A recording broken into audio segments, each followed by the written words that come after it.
guys. Hey. Update.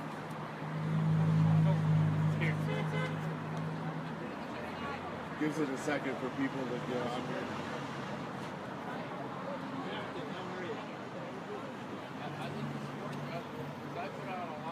My title was Lunar Update.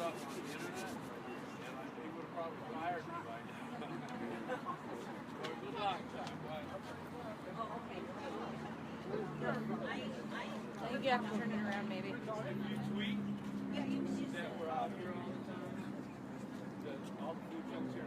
Let me know when you're ready. Are you ready? All right, good afternoon. We finished the first part of the morning. We started the day with Swanson again. We ended the day yesterday with his tearful recount of Eric up on the bridge, and he had Eric in his sights. Eric was pointing the gun at him. A white van went behind him with a soccer ball on it and little girls' faces in the windows. We did not hear of that again today. He found another point to get teary, but the white van was not brought up. He brought up a lot. He went back and over was saying Eric was crouching down, getting up, pointing his weapon. You know, in his testimony today, to me, as a person sitting there listening, it sounded like he said 3 times that Eric had pointed his weapon. They brought up other screenshots, just like the defense had done for the previous person. Screenshots of a movie, and they're focusing in on it, but you cannot really see. And so they're trying to say, oh, here was the weapon. Just in cross-examination brought up a good point that you can see the Jersey barrier the entire time and nothing is on it.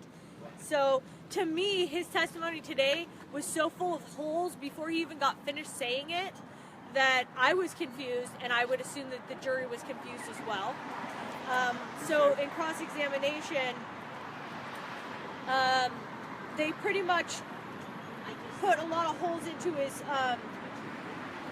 statement, because he continually testified that he would put his gun off of safety, pull the slack out of the trigger, and then when he would see Eric put his weapon back down, he would put it back onto safety.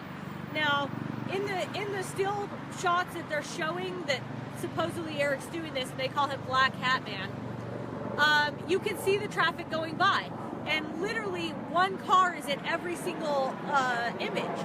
So he's talking about seconds, maybe 10 to 20 seconds. And when we go back through those, you cannot tell that there is a weapon being pointed. In fact, you can't even tell where the weapon is. Most of the pictures, there are some pictures where you can see the butt that's like right next to his head. So obviously it's in a down position. Another couple of things that were brought up, they were brought up what a slack trigger means, which means that you have your finger on the trigger and you pulled it back to the hard position, so you're pretty much ready to fire. It was brought up that he never announced that over the radio or to the other people that are standing near him, which is kind of interesting, especially if you're standing in a group and you're about to shoot your weapon. You would think that that would be something that you would announce out. Okay. Then we bring up, let's see. Our next person was Ranger David Keltner, and he's with the Park Service.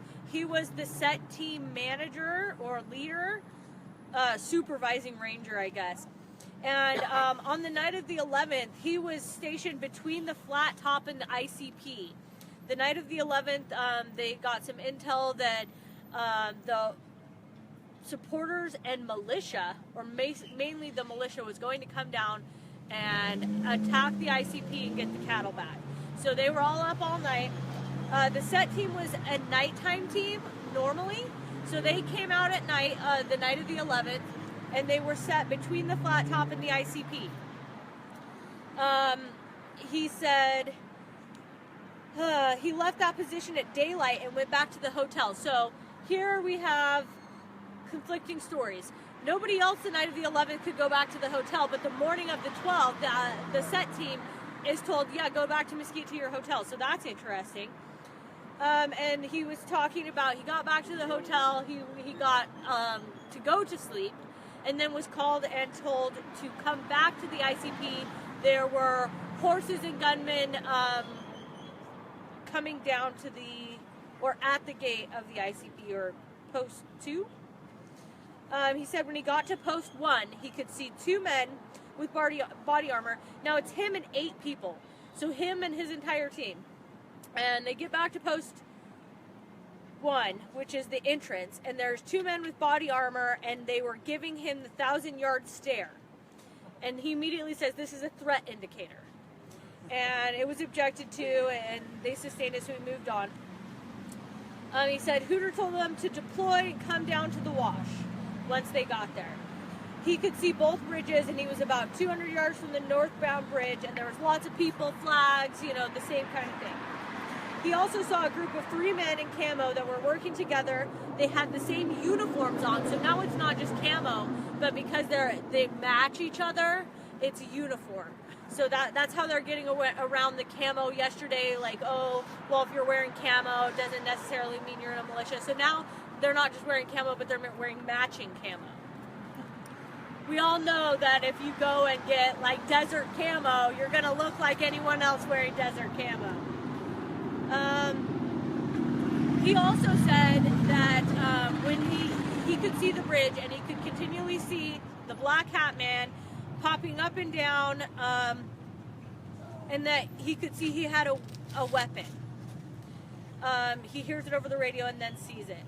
He believes that they were target glancing. That was objected to and moved on from. And then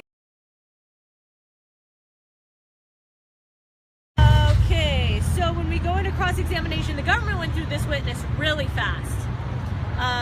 And they went right into cross-examination. And cross-examination just asks that nothing bad happened on the night of the 11th. Like, you were out there, but nothing bad happened.